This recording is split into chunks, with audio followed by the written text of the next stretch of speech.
नामकरण और व्यवहार के पश्चात चतुर्थ समुल्लास में सत्यार्थ प्रकाश की पुस्तक में महर्षि दयानंद सरस्वती जी विषय रख रहे हैं यज्ञों से उन्नति के लिए साधन।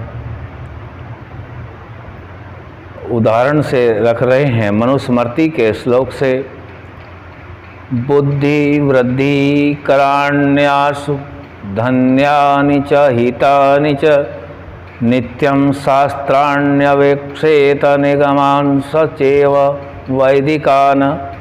दूसरा श्लोक है, यथा यथा हि पुरुषः शास्त्रं समधिगच्छति तथा तथा विजानाति विज्ञानं चास्य रोचते।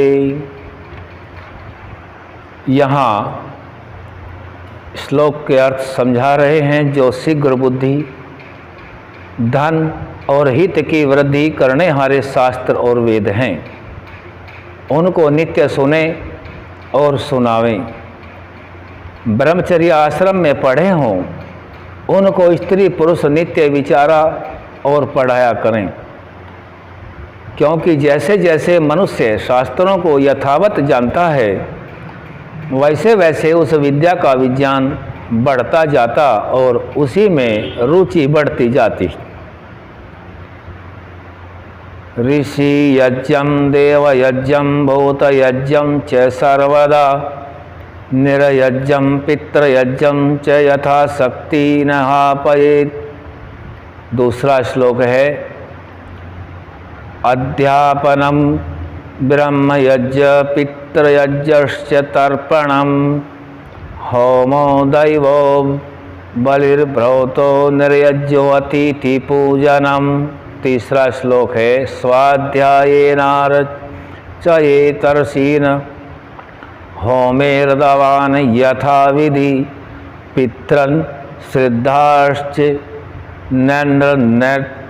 नैर्भूतानि बलिकर्मणा। दो यज्ञ तो ब्रह्मचर्य में ही लिखाए हैं, अर्थात एक वेद आदि शास्त्रों को पढ़ना पढ़ाना, संध्योपासन, योगाभ्यास, और दूसरा है देव यज्ञ, विद्वानों का संग, सेवा, पवित्रता, दिव्य गुणों का धारण करना, धातृत्व विद्या की उन्नति करना है। ये दोनों यज्ञ शाम प्रातः करने होते हैं। सायं सायं गृहपतिर्नो अग्निर्प्रातः प्रातः सोमनस्य दाता।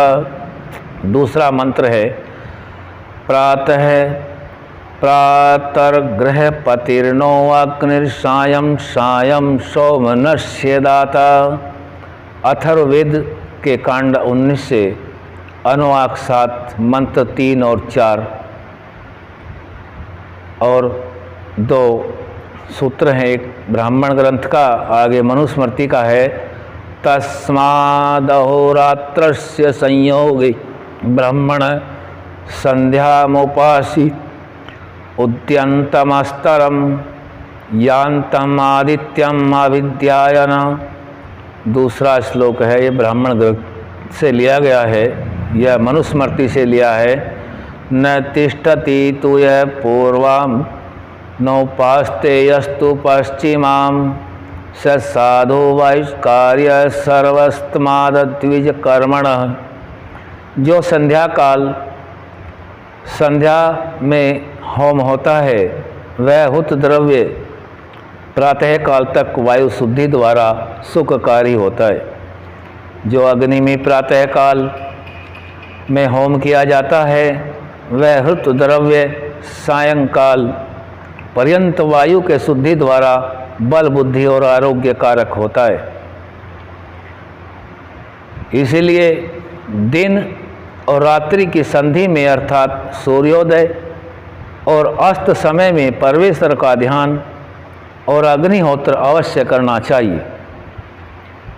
जो ये दोनों काम शाम और प्रातः काल में न करें, उसको सज्जन लोग सब द्विजों के कर्मों से बाहर निकाल दें, अर्थात उसे शूद्रवत समझें।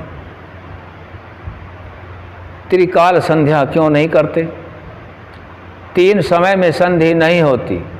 प्रकाश और अंधकार की संधि भी प्रातः स्वयं 2 ही बेला में होती है। जो इसको न मानकर मध्याह्न काल में तीसरी संध्या माने, वह मध्यरात्रि में भी संध्योपासन क्यों न करे? जो मध्यरात्रि में भी करना चाहे तो पहर पहर, घड़ी घड़ी, पल पल और क्षण क्षण की भी संधि होती है, उनमें भी संध्योपासन किया करें।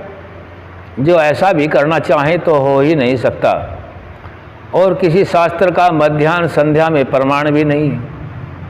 इसीलिए दोनों कालों में संध्या और अग्निहोत्र करना समुचित है, तीसरे काल में नहीं।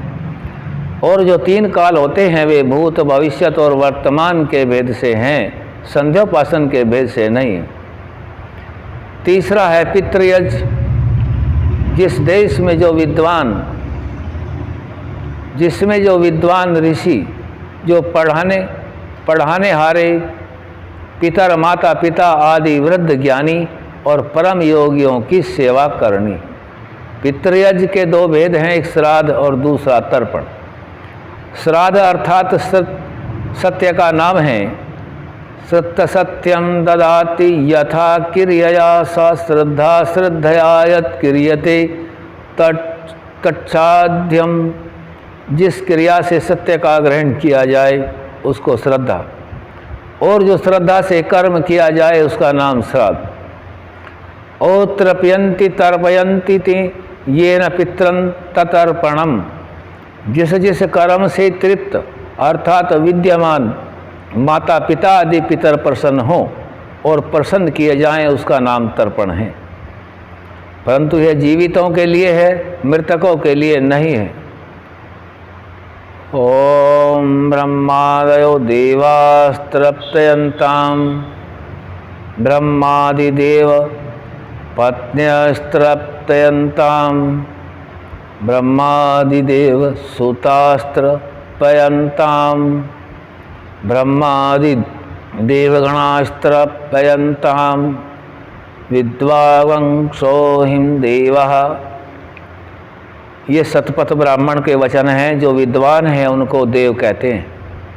जो सांगोपांग चारों वेद के जानने वाले हों उनका नाम ब्रह्मा, उनसे न्यून पढ़े हो उनका नाम भी देव है, अर्थात विद्वान है।